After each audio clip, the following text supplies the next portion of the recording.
anacheza kanini. Unajua huyu hata alipokuwa Kameruni alikuwa kuna wachezaji waliowatengeneza yeye. Kwa mfano Nathan Duala ambaye ndo alifunga bao la ushindi lilowapa la kutoa sare lilowapa ubingwa mwaka 2024. Nathan Duala ndo alikuwa mchezaji mdogo zaidi kuitwa kwenye kikosi cha AFCON cha nchini Cameroon mwaka 2023. Yeye ndo alikuwa sababu ya kumjenga. Sawa?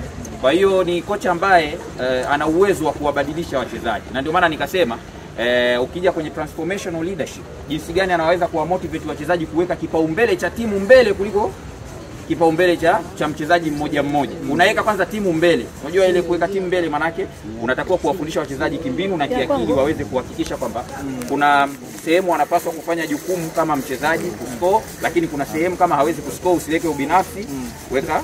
Abdullah, maneno mengi alikuwa ni kuhusiana na kocha kwamba hana kibali wala namna ambavyo kulikuwa kuna maneno mengi sana kuhusiana na kocha. Lakini Ahmed leo amezungumza kuhusiana na meneja. Kwako ni kipi ambacho unaweza kuwaelimisha watu kuhusiana na kauli za Ahmed kuhusiana na the mental health? Of course hili swala halihitaji elimu.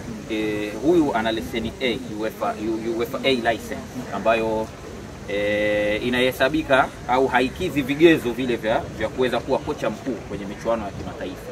Ndio, anahitajika kuwa na UEFA A Pro ambayo ndio inaweza ikampa vigezo vya kuweza kunini. Kwa hiyo hilo swala Simba nafikiri wenyewe watakuwa na ufafanuzi mzuri zaidi. Lakini mimi ninachoamini ni kwamba vigezo, vyeti na vitu kama hivyo sio vya msingi, kwa sababu Simba wanachokitaka kwa Dimitar Pantev ni akili yake ndani ya technical bench, mbinu zake ndani ya technical bench. Hicho ndio kinachohitaji. Kuhusu yeye kutokuwa na vyeti, Simba nafikiri watakuwa na, unajua Simba mimi sina shaka naye.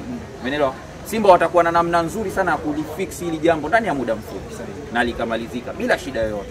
Ila hivi vitu ambavyo nimekwambia ambavyo record ambazo wameziweka ndio kitu ambacho wana Simba wanabidi wafahamu kuhusiana na Dimitar Pantev. Makombe anaweza tukasema anarudi Msimbazi. Of course amechukua ubingwa na Victoria United for the first time ever. Ameenda ameipeleka Urafa kwenye group stage, inakuwa timu ya kwanza kutoka chini Gaborone, haijawahi kutokea na mpaka sasa haijatokea. Ameenda Gaborone ameipa ubingwa wake wa 8 baada ya msimu wa nyuma yake kumaliza nafasi ya 3. Kwa hiyo kwa staili hii of course indicator ya kuonyesha kwamba hili jamaa linajua anachokifanya ni mkubwa. Kwa hiyo makombe ana historia ya kutoa makombe. Tena na timu, imagine na timu ambazo sio favorite. Kuna timu ambazo pengine zitatoa vilio kupitia hiyo. Sana zilizomlaumu Morocco zile. Sasa Morocco sijui alikuwa sio kocha, sijui mbinu zake, sijui nini.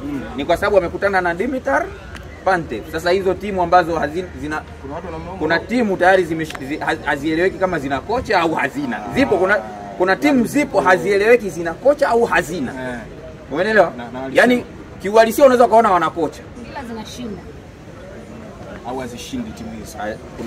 Kuna timu kushinda kwake mbinde, yaani ishinde ni kama imefungwa, itoe sare ni kama imefungwa, ifungwe ndio imefungwa.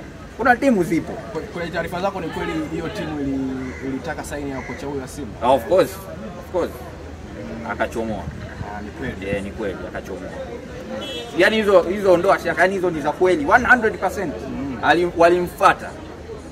Walimfuata Dimitar Pantev. Akawaambia kwamba bana, mimi ndoto zangu ni kufundisha timu ambayo inafanya vizuri zaidi barani Afrika, timu namba 5 bora barani Afrika, Simba Sports. Kwa hiyo hilo swala wala usiwe na shaka nalo kabisa. Singano ni kweli 100%.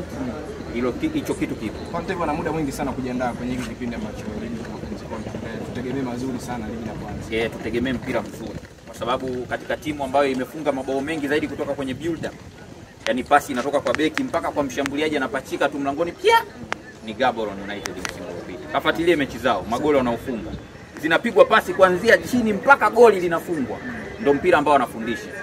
Umeelewa? Possession based, yani anamiliki mpira, anakukamata, anakushambulia, anakuweka chini afu anakupasua. Nafikiri Simba ilionekana kule jinsi ambavyo ililazimishwa kukaa chini muda mwingi wa mchezo. Umeelewa? Na hapa Dar es Salaam pia watu wanasema kwamba amesajiliwa kwa sababu huwa alikosa magoli. Sio kweli, kwa sababu hata wao kuna nafasi walikosa, wakina Thabo Makonda, mbona hawasemi? Kwa hiyo ni timu ambayo sema ni kocha ambaye aliwasumbua Simba kwa muda mrefu katika mechi zote mbili. Yani wamewasumbua Simba katika mechi zote. Na mimi ndo nilikuwa mtu wa kwanza kuwaonya Simba kuhusiana na huyu kocha. Mimi hapa, fuatilia interview yangu.